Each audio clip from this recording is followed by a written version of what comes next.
So in this video we're going to create the cone of our rocket, and I have the remaining part of my poster board that I'm going to use, and I'm going to draw a circle on one side. I don't want to use the poster board in a way that I make my circle in the middle, because I don't want to leave no paper left for my wings. So I'm going to shift this over to just one side. I'm just going to use half of it.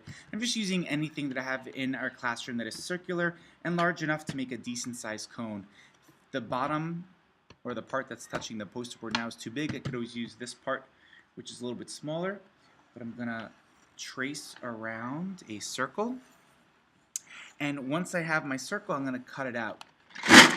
Now, something to know is the diameter and how to find the diameter of a circle. So as I'm cutting out my circle, you could think about, how do I find the diameter of a circle? And there are a couple of easy ways to do that. A couple involve rulers, where I could make two lines that intersect, and hopefully that's the middle, the center point of our circle. I could measure, or I could, and just a faster way, and some of you might have already thought about it, is I could just fold our paper, once I have my circle, into fourths. I'm going to save this paper because we're going to use that later for the wings. But I can take my circle and I can fold it in half once. I'm trying to be as precise as I can here. I'm going to fold it a second time, and now I have quarters.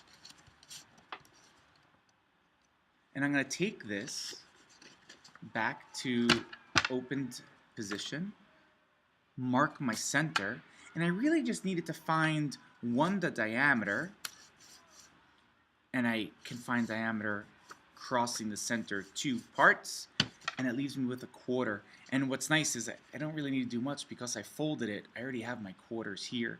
So I have my quarters, and I need to cut out 1/4 of this circle. And that's going to help give us our cone.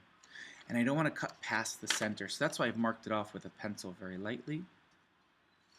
I can cut right down the lines that I've made with my folds. And here I have 3/4.